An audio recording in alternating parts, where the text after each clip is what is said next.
Welcome to চুপ and unscripted.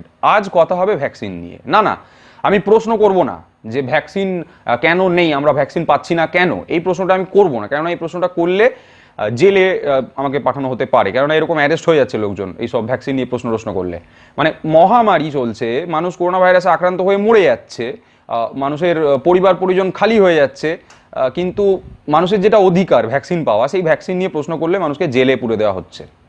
তবে এই কদিন আগে দিল্লিতে যে ঘটনাটা ঘটেছে, কয়েকজন একটা মানে কিছু পোস্টার তৈরি করেছিল, একটা জায়গায় জড়ো হয়েছিল, প্রতিবাদ করছিল, স্লোগান তুলছিল। তারা পোস্টারে লিখে নিয়ে এসেছিল, যে হিন্দিতে লিখে নিয়ে এসেছিল যে মোদিজি হামারে বাচ্চো কি ভ্যাকসিন কিউ বিদেশ ভেজ দিয়া। তো এটা বলার জন্য তাদেরকে অ্যারেস্ট করা হয়েছে। আমার মনে হয় এই অ্যারেস্টের পেছনে যথেষ্ট লজিক আছে এবং অ্যারেস্ট করাটা ঠিক। আমার মনে হচ্ছে না যেটা ভুল। কেন, আমি আপনাদেরকে এক্সপ্লেন করে দিচ্ছি। বিদেশে ভ্যাকসিন পাঠানো, প্রথম অ্যাসপেক্ট যে বিদেশে ভ্যাকসিন পাঠানো হয়েছে।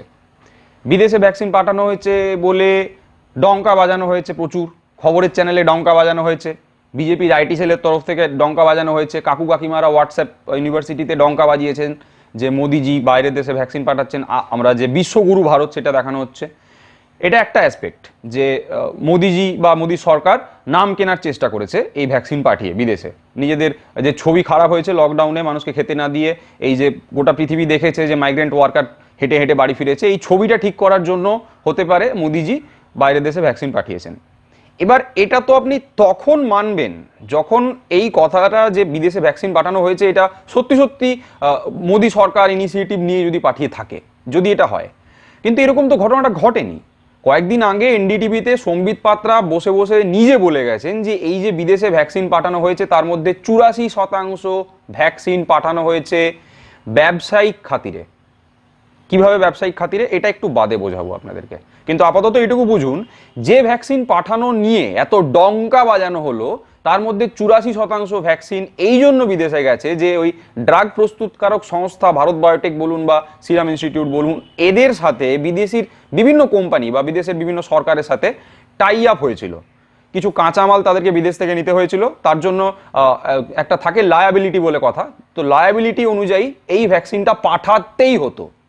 খালি এইটা বোঝা গেল না যে এই ভ্যাকসিনটা পাঠিয়ে তার সাথে হ্যাশট্যাগ বিশ্বগুরু ভারত এটা কেন বলা হলো, বা মোদিজি এত বড় বড় বাতেলা কেন মারলেন যে আমরা পৃথিবীর যে সমস্ত গোটা পৃথিবীর যে করোনা ভাইরাসের লড়াই, সেই করোনা ভাইরাসের লড়াই আমরা লড়ছি একা, ভারতবর্ষই নাকি লড়ছে, এরকমই প্রধানমন্ত্রীর ভাষণ শুনে মনে হচ্ছিল।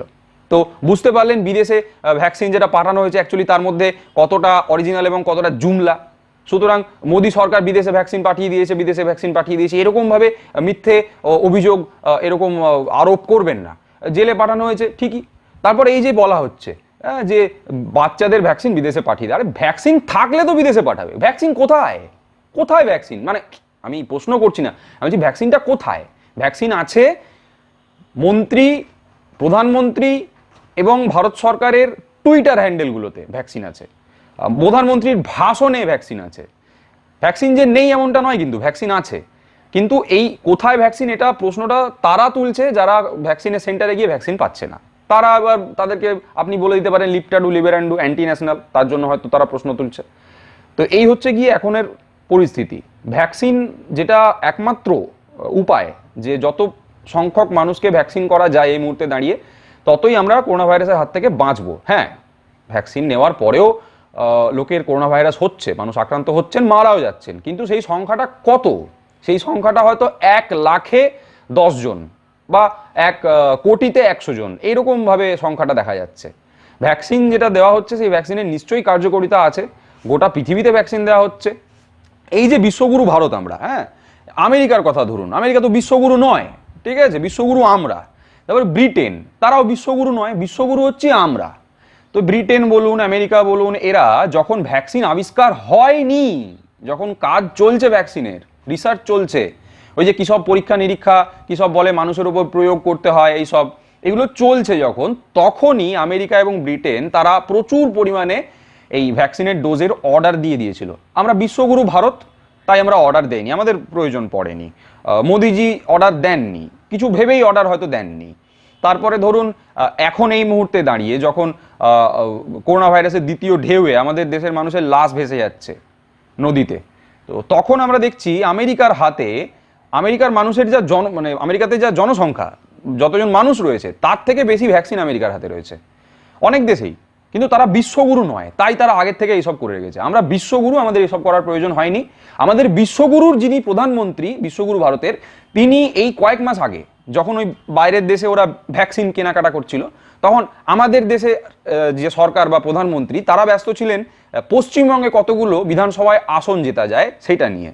এবং এই মুহূর্তে দাঁড়িয়েও যখন ভ্যাকসিনেশন চলছে, আমাদের রাজ্যের মানুষ বা আমাদের দেশের মানুষ ভ্যাকসিন সেন্টারে গেলে ভ্যাকসিন না পেয়ে বাড়ি ফিরে চলে আসছেন, তখন আমরা দেখছি পশ্চিমবঙ্গে অপারেশন লোটাস চলছে। কে কোথায় কবে পয়সা খেয়েছিল তার ভিডিও ছিল, সেই নিয়ে লোককে এখন নাজেহাল করা, সেই নিয়ে দৌড়াদৌড়ি, সেই নিয়ে মিডিয়াতে খবরের কভারেজে ভর্তি। করোনা ভাইরাস এখন আপাতত পশ্চিমবঙ্গ থেকে উধাও হয়ে গেছে এবং ভ্যাকসিনের প্রশ্নটাও উধাও হয়ে গেছে। ভ্যাকসিন নিয়ে আরও একটা বিষয়, যে আমাদের প্রধানমন্ত্রী বারবার এই কথাটা বলেছেন যে আমাদের ভারতবর্ষে নাকি 2টো মেড ইন ইন্ডিয়া ভ্যাকসিন আছে। আপনি প্রধানমন্ত্রীর যে কোনো ভাষণ তুলে নিয়ে দেখতে পারেন, ওখানে বারবার উনি বলেছেন যে আমাদের দেশে নাকি 2টো মেড ইন ইন্ডিয়া ভ্যাকসিন রয়েছে। আজকে এইটারও আপনাদেরকে সামনে তুলে ধরছি সত্য কথাটা, আসল সত্যিটা কি। 2টো ভ্যাকসিন, কোভ্যাক্সিন আর কোভিডশিল্ড। ফার্স্টে কোভ্যাক্সিনের কথাটাই বলে দিই। কোভ্যাক্সিনের ট্রায়াল কবে যে শেষ হলো সেটা এখনো রহস্য, কিন্তু তা হলেও ICMR, Indian council for medical রিসার্চের তরফ থেকে মান্যতা দেওয়া হয়েছে যে কোভ্যাক্সিন যে ড্রাগটা তৈরি হয়েছে বা ভ্যাকসিনটা তৈরি হয়েছে তার পেটেন্ট ভারত বায়োটেকের কাছে আছে। এবার এখানে আপনাকে একটা কথা মনে রাখতে হবে যে টাটা বা আম্বানি যদি কিছু তৈরি করে তাহলে সেটা টাটা বা আম্বানি তৈরি করে, তখন বলা হয় না যেটা ভারত তৈরি করেছে, বলতে পারেন ভারতে তৈরি হয়েছে। ভারতে তৈরি হয়েছে আর ভারত তৈরি করেছে, দুটো কথার মধ্যে কিন্তু অনেক তফাৎ রয়েছে। এবার আসছি কোভিডশিল্ডের কথায়। এখানে বিশাল বড় জুমলা আছে। কোভিডশিল্ড যে ভ্যাকসিনটা আবিষ্কার হয়েছে তার যে ব্লু প্রিন্ট, সেই ব্লু প্রিন্ট বলুন বা যেটাকে বলা হয় আইপি, সেই আইপিটা কিন্তু রয়েছে অ্যাস্ট্রাজেনিকা এবং অক্সফোর্ড ইউনিভার্সিটি। যার অক্সফোর্ড ইউনিভার্সিটি কোথায় আপনারা জানেন, লন্ডনে। আর অ্যাস্ট্রাজেনিকা যে ড্রাগ প্রস্তুত করার সংস্থা সেটাও ব্রিটেনের সংস্থা। তো তারা মিলে এই ভ্যাকসিনটা আবিষ্কার করেছে, বলতে পারেন আবিষ্কার করেছে। এবার এই আবিষ্কৃত ভ্যাকসিনের ফর্মুলা নিয়ে সাব পেটেন্ট বা সাব ফর্মুলা যেটা হয়ে থাকে, সেই সাব ফর্মুলা নিয়ে পৃথিবীর বিভিন্ন ড্রাগ প্রস্তুতকারক সংস্থা, তার মধ্যে সিরাম রয়েছে, তাছাড়াও অনেক রয়েছে, তারা বিভিন্ন দেশে এই কোভিডশিল্ডটা তৈরি করছেন। তার মধ্যে সিরাম ইনস্টিটিউটের যে ভারতবর্ষে যে ল্যাবটা রয়েছে সেখানেও কিন্তু কোভিডশিল্ড তৈরি হচ্ছে। এই কোভিডশিল্ড কি ভারতে আবিষ্কৃত ভ্যাকসিন বা ভারতবর্ষে তৈরি হওয়া ভ্যাকসিন? তাহলে মোদিজি কেন প্রত্যেকটা ভাষণে বারবার এই কথাটা বলেন যে ভারতবর্ষে 2টো ভ্যাকসিন তৈরি হয়েছে? এই প্রশ্নটা আপনাদের সামনে রইল, আপনারা নিজেরা বিচার করুন। আর ভ্যাকসিনের এই মুহূর্তে ভ্যাকসিনেশনের যে ভ্যাকসিন উৎসব, টিকা উৎসব আমরা পালন করলাম 11ই এপ্রিল থেকে 14ই এপ্রিল। মোদিজি বললেন, প্রথমে এইভাবে বললেন, তারপরে এইভাবে বললেন, আমরা ভ্যাকসিনের উৎসব পালন করব। আমি আমার তরফ থেকে এবং চুপেন্ডু চ্যানেলের তরফ থেকে ভারত সরকারকে, কেন্দ্রীয় সরকারকে এবং মোদিজি সরকারকে, যদি মোদিজিও শোনেন, বলতে চাই, দেখুন, ভ্যাকসিন উৎসব বা টিকা উৎসব পালন করে আমরা এখনো অবধি ভারতবর্ষের মাত্র 3% মানুষকে 2টো ডোজ দিতে পেরেছি। এখন অবধি প্রচুর মানুষ রয়েছেন যারা ভ্যাকসিন পাননি, একটা ডোজও পাননি, বা একটা ডোজ পেলে দ্বিতীয় ডোজের জন্য ঘুরে বেড়াচ্ছেন, বলতে পারছেন না যে ভ্যাকসিন নেই। ভ্যাকসিন নেই বললে গ্রেপ্তার করে নেওয়া হবে। তো এই অবস্থাতে যখন মানুষ ভ্যাকসিন পাচ্ছে না, তখন ভ্যাকসিনের উৎসব পালন করলাম। তাহলে সমগ্র দেশের মানুষকে যদি ভ্যাকসিনেট করতে হয়, তাহলে টিকা মহোৎসব পালন করতে হবে বা টিকার বাবার বিয়ে পালন করতে হবে, তাহলে সমগ্র দেশের মানুষ হয়তো ভ্যাকসিনেটেড হতে পারে। এইরকম সময় দাঁড়িয়ে যখন এই খবর আসছে যে উত্তরাখণ্ডে নাকি 5,000 শিশু 1 মাসে আক্রান্ত হয়েছে করোনা ভাইরাসের দ্বারা, এরকম খবর আসছে বিভিন্ন জায়গা থেকে। আমরা উত্তরপ্রদেশের ছবিটা দেখছি, মানে উত্তরপ্রদেশের নাম বদলে হয়তো এবার নাইজেরিয়া হবে, কেননা উত্তরপ্রদেশের লাশ ওগুলো নয়। উত্তরপ্রদেশ সরকার বলে দিয়েছে যেগুলো নদীর পাড়ে গাঁথা রয়েছে, এই নদীর পাড়ে কবর দেওয়া রয়েছে বা যে লাশগুলো নদীতে ভাসছে সেগুলো নাকি সব নাইজেরিয়ার লাশ, এরকম একটা কথা আসছে। তো এই মানুষগুলো কিন্তু বেঁচে যেত যদি ভ্যাকসিন পেয়ে যেত, লাশ হয়তো ভাসতো না নদীতে। তো এরকম যে খবর আসছে, উত্তরাখণ্ডের খবর বা উত্তরপ্রদেশের খবর, ভারতবর্ষে এমন কোনো রাজ্য বাকি নেই যেখানে করোনা ভাইরাসের, এই মারণ ভাইরাসের কামড় দ্বিতীয় ঢেউয়ে পড়েনি। প্রত্যেকটা রাজ্যে পড়েছে। গোয়া হাসপাতালে আমরা দেখেছি যে লোক অক্সিজেনের অভাবে মরে গেছে। এইরকম সময় যখন ভ্যাকসিনটা প্রচণ্ড দরকার এবং কেন্দ্রীয় সরকারের হাতেই এইটার নিয়ন্ত্রণ রয়েছে, এখনো অবধি রয়েছে, কেন্দ্রীয় সরকার সেই নিয়ন্ত্রণটা নিজের হাত থেকে, মানে নিজের ঘাড় থেকে বন্দুকটা অন্য কারো ঘাড়ে দিয়ে দিতে চাইছে। এবার বলেছে ওপেন মার্কেট করা হবে। মানে এই ড্রাগ প্রস্তুতকারক বা ভ্যাকসিন প্রস্তুতকারক যে সংস্থাগুলো, কোম্পানিগুলো, ভারত বায়োটেক বলুন, সিরাম ইনস্টিটিউট বলুন, তাদের কাছ থেকে নাকি রাজ্য সরকার এবং বেসরকারি হাসপাতাল সরাসরি ভ্যাকসিন কিনতে পারবে। খুব ভালো লাগছে শুনে, খুব ভালো লাগছে তো শুনে যে দারুণ ব্যাপার হয়েছে। এবার রাজ্য তো ডাইরেক্ট কিনতে পারে, কোনো সমস্যা নেই। রাজ্যের কাছে কি আর টাকা কম আছে? সে হতেই পারে, সেটা নিয়ে সমস্যা নেই। বিভিন্ন রাজ্য অলরেডি শুরু করে দিয়েছে যোগাযোগ করা ড্রাগ প্রস্তুতকারক সংস্থাদের সাথে। সমস্যাটা কোথায়? দেখুন, এই যে একটু আগে আপনাদেরকে বললাম যে ভারতবর্ষে ভ্যাকসিন একটাই তৈরি হয়েছে বলা যেতে পারে, তাও হাফ বলতে পারেন, হাফ ভ্যাকসিন তৈরি হয়েছে, পুরোটা নয়। বা কোভিডশিল্ড ভারতবর্ষে তৈরি হয়নি। যখন করোনা ভাইরাস থেকে আমরা যখন বেরিয়ে আসছিলাম, করোনা ভাইরাস বা কোভিড-19 প্যান্ডেমিক থেকে আমরা আস্তে আস্তে বেরিয়ে আসছিলাম 2020 সালে জুন জুলাই মাসে মনে করুন, যখন লকডাউন আস্তে আস্তে আনলক হচ্ছিল। তারপর আস্তে আস্তে ভোট এলো, যখন পশ্চিমবঙ্গের কথা ধরুন বা উত্তরপ্রদেশে পঞ্চায়েত ভোট হয়েছে, এই ভোটের সময়গুলোয় আমরা দেখেছি যে মানুষ একদম বিধিনিষেধের মা মাসি করে দিয়ে ভিড় করেছে। অটো, বাস, ট্রেন, ট্রাম, মেট্রো সব জায়গাতেই প্রায় একই অবস্থা ছিল। মেট্রোটা তাও কিছুটা মেনটেন করেছিল। রাস্তাঘাটে সব জায়গাতে আমরা ভিড় দেখতে পাচ্ছিলাম। সরকার কি করছিল সেই সময়? সরকারের হাতে সেই সময় 8 থেকে 9 মাস সময় ছিল। ভ্যাকসিন, অক্সিজেন, এই রেমডেসিভির বা ভেন্টিলেটর, এইসব নিয়ে কিন্তু কাজ করা যেত। এই মুহূর্তে দাঁড়িয়ে আমরা দেখতে পাচ্ছি যখন ভ্যাকসিন আবিষ্কার হয়ে গেছে, যখন ভ্যাকসিন আবিষ্কার হয়ে যাওয়ার পর পৃথিবীর বিভিন্ন দেশ এত এত ভ্যাকসিনের ডোজ অর্ডার দিয়ে দিয়েছে, ভারত সরকার কিন্তু অর্ডার দেয়নি। তখন ভারত সরকার যদি সেই মুহূর্তে অর্ডার দিত, তাহলে ভারত সরকারের কাছে এখন এত ভ্যাকসিন থাকতো যা দিয়ে খুব কমপক্ষে হলেও 20 থেকে 30 কোটি দেশবাসীকে ভ্যাকসিনেট করে দেওয়া যেত, ডবল ডোজ দিয়ে ভ্যাকসিনেট করে দেওয়া যেত। এখন যখন এইভাবে মানুষ মারা যাচ্ছে, কেন্দ্রীয় সরকার তখন নিজের যে দায়িত্ব, সেই দায়িত্ব থেকে সরে যাচ্ছে।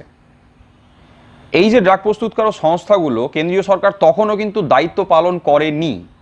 কোনো ভ্যাকসিনের কোম্পানিকে একটা পয়সা দেওয়া হয়নি রিসার্চ করার জন্য, হিউম্যান ট্রায়ালের জন্য 1 পয়সা দেওয়া হয়নি, ড্রাগের প্যাকেজিংয়ের জন্য 1 পয়সা দেওয়া হয়নি, মানে বলতে পারেন একটা ইঞ্জেকশন কেনার জন্য বোধহয় 1 পয়সা দেওয়া হয়নি। অথচ ভারত সরকার এবং মোদী সরকার ছবি তৈরি করেছে, ছবি তৈরি করে বলেছে, বুঝিয়েছে আমাদেরকে যে ভারতবর্ষে ভ্যাকসিন তৈরি হয়েছে। তো ভারতবর্ষে যদি ভ্যাকসিন তৈরি হলো, ভারত সরকার যদি ভ্যাকসিন তৈরি করলো, তাহলে এবার সেই ভ্যাকসিনটা ওই যে খাসি বা মুরগি মাংস কাটতে বসে দোকানদাররা বাজারে, তাদের মতন করে এখন ভারত সরকার বলছে কেন যে আসো আসো কিনে নিয়ে চলে যাও, আসো আসো কিনে নিয়ে চলে যাও? ভারত সরকারের তো উচিত মানুষের স্বার্থে ওই ভ্যাকসিনটা পৌঁছে দেওয়া রাজ্যে রাজ্যে। আর এই ড্রাগ প্রস্তুতকারক সংস্থাগুলো, ভারত বায়োটেক বা সিরাম ইনস্টিটিউট, যারা 1 পয়সা ভারত সরকারের কাছ থেকে পায়নি, সাহায্য পায়নি, কোনো রকম কিছুই পায়নি, তাদের কিন্তু একটা প্রতিদিন কতগুলো ডোজ তৈরি হবে তার একটা লিমিটেশন রয়েছে। এখন এই মুহূর্তে দাঁড়িয়ে ±40 লক্ষ ভ্যাকসিন তৈরি হচ্ছে ভারতবর্ষে। ভারতবর্ষের জনসংখ্যাটা হচ্ছে 130 কোটি।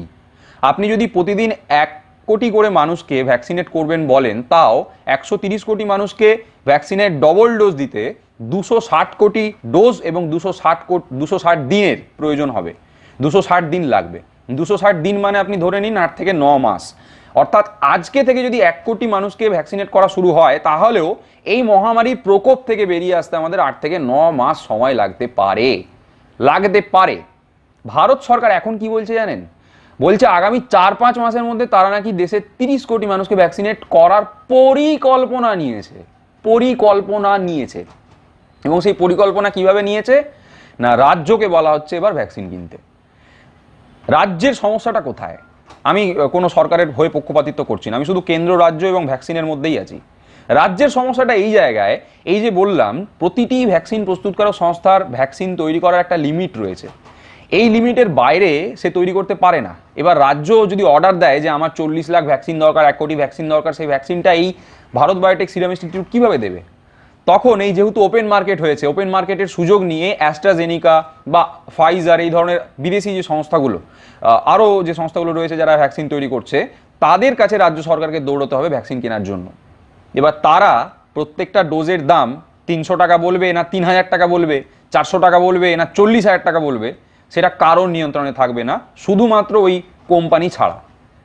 অর্থাৎ বুঝতে পারছেন যে 56 ইঞ্চি ছাতির সরকার, হিন্দুস্থানের রাজনীতি করা সরকার, মানুষকে কে হিন্দু, কে মুসলমান, কে দলিত, কে খ্রিস্টান, এইসব বোঝানোর সরকার।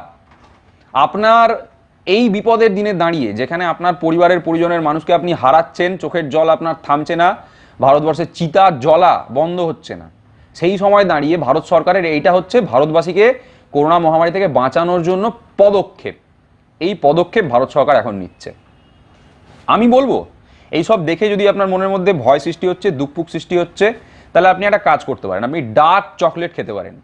খেয়াল রাখবেন যেন ওই ডার্ক চকলেটে 70% কোকো থাকে। এই পরামর্শটা দিয়েছেন ভারতবর্ষের কেন্দ্রীয় সরকারের স্বাস্থ্যমন্ত্রী ডক্টর হর্ষবর্ধন। তিনি বলেছেন টুইট করে যে সবাই 70% কোকোযুক্ত ডার্ক চকলেট খান, তাহলে মনের ভিতরের হিন্দিতে যাকে বলে তানাও আর বাংলাতে যাকে বলে ভয় ভীতি সেইগুলো বা আশঙ্কা সেগুলো দূর হয়ে যাবে। ডক্টর হর্ষবর্ধন এটা বলেছেন আমাদেরকে সবাইকে করতে পারেন। আর যদি ডার্ক চকলেট কেনার পয়সা না থাকে, কারণ আমাদের দেশে এরকমই অবস্থা যে মানুষের কাছে ওই কি যেন বলে ওই ওষুধটার নাম কি, রেমডেসিভির, তারপরে ধরুন এই যে ছোট্টখাট্ট ওষুধগুলো, এই প্যারাসিটামল, এগুলো কেনার পয়সা নেই, কিন্তু ডার্ক চকলেট খেতে পারেন আপনি। হর্ষবর্ধন বলেছেন, ডক্টর হর্ষবর্ধন, ভারতবর্ষের কেন্দ্রীয় স্বাস্থ্যমন্ত্রী। আর এছাড়াও যদি আপনার মনে হয় যে ভ্যাকসিন পাচ্ছেন না, কীভাবে বাঁচবেন, বা ভারত সরকারকে তো আপনি কোনো প্রশ্ন করতে পারবেন না, ভ্যাকসিন কেন নেই এটা জিজ্ঞেস করতে পারবেন না, কেননা ভ্যাকসিন আছে, তো টুইটারে আছে, ভাষণে আছে, সুতরাং ভ্যাকসিন আছে। তো এই অবস্থায় দাঁড়িয়ে যদি আপনি চান যে কিছুটা সুরাহাত পেতে, তাহলে একটাই উপায় রয়েছে, সেটা হচ্ছে, সেটাও মোদিজির কথা অনুযায়ী আত্মনির্ভর হয়ে যান। আজকে থেকে রিসার্চ শুরু করুন, ভ্যাকসিন আবিষ্কার কীভাবে করা যায়, ঘরোয়া পদ্ধতিতে ভ্যাকসিন তৈরি করার চেষ্টা করুন, ভ্যাকসিন নিন, নিজেরাই ভ্যাকসিন তৈরি করুন, কেননা আত্মনির্ভর ভারত আমরা, নিজেদেরকেই নিজেদের ভ্যাকসিন তৈরি করে নিতে হবে।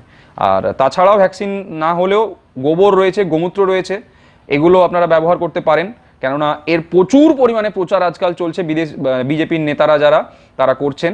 আমাদের দেশে কিন্তু সংবিধান এবং আইনে রয়েছে যে কোনো রকম অবৈজ্ঞানিক তত্ত্বের প্রচার যদি আপনি করেন তাহলে আপনার কিন্তু ফাইন হতে পারে, আপনার জেল পর্যন্ত হতে পারে। কিন্তু এই মুহূর্তে দাঁড়িয়ে আমরা দেখছি ঠিক উল্টোটা হচ্ছে। আপনি যদি গোমূত্র গরু নিয়ে বলেন, গোবর নিয়ে বলেন, তাহলে আপনার সমাজে প্রচুর সম্মান। আপনি যদি ভ্যাকসিন নিয়ে কথা বলেন, ভ্যাকসিন নিয়ে প্রশ্ন করেন, তাহলে আপনাকে জেলে পুরে দেওয়া হবে। ভ্যাকসিন নিয়ে প্রচুর কথা ছিল বলার, তাই আজকে চুপ অ্যান্ড আনস্ক্রিপ্টেড করলাম। আপনাদেরকে ভয় দেখানোর জন্য একেবারেই এই পর্বটা ছিল না, আপনাদের চোখ যাতে একটু খোলে। আপনারা যাকে ভোট দিয়েছেন, এরকম হাত জড়ো করে ভোট দিয়েছেন, হ্যাঁ, ভেবেছেন বিবেকানন্দ যেরকম মানুষ ছিল বা সুভাষচন্দ্র বোস যেরকম মানুষ ছিল, সেই রকমই বোধহয় মোদিজিও একজন মানুষ বা দেবতা, এরকম ভেবেছেন, ভেবে তাকে ভোট দিয়েছেন। আপনার পরিবারের শরীর স্বাস্থ্য রক্ষা করার জন্য, এই ভারতবর্ষকে মহামারী থেকে বাঁচানোর জন্য আপনি দায়িত্ব দিয়েছেন। তাই কাকে দায়িত্ব দিয়েছেন এটা একটু দেখানোর দরকার ছিল, বোঝানোর দরকার ছিল, তাই আজকের এই পর্বটা। পশ্চিমবঙ্গে দাঁড়িয়ে এই মুহূর্তে 9 থেকে 10 কোটি ভ্যাকসিনের প্রয়োজন। আমরা খবর পাচ্ছি প্রতিদিন ওই 1 লাখ 2 লাখ ভ্যাকসিন আসছে। তো পশ্চিমবঙ্গবাসী যাদের মনের মধ্যে এখনও ভক্তি রয়েছে, প্রচুর অপার পরিমাণে ভক্তি, পারলে ষষ্ঠাঙ্গে প্রণাম করে নেন, তাদের কাছে অনুরোধ যে এই ভিডিওটা অবশ্যই দেখবেন, শেয়ার করবেন এবং যা বলার কমেন্ট বক্সে বলে দেবেন। আর বাকি যারা এই ভিডিও এবং অন্যান্য ভিডিও চুপ অ্যান্ড ডুয়েট দেখতে থাকেন নিয়মিত দর্শক, তাদের সকলের কাছে অনুরোধ, শরীর সুস্থ রাখবেন, পরিবারের মানুষের শরীরের খেয়াল রাখবেন, সোশ্যাল ডিস্টেন্সিং পালন করুন, মাস্ক পরুন, স্যানিটাইজার অবশ্যই ব্যবহার করুন, এবং এই ধরনের পর্ব পরবর্তীকালে আরও দেখতে হলে সাবস্ক্রাইব করুন চুপ অ্যান্ড ডুয়েট ইউটিউব চ্যানেলকে। সুস্থ থাকবেন, ভালো থাকবেন। मजा आ गया स्वामी जी, बहुत मजा आया। कहीं से शुरू किया, कहीं खत्म की, मगर मैं चाहता हूं ऐसी बात चलती रहे।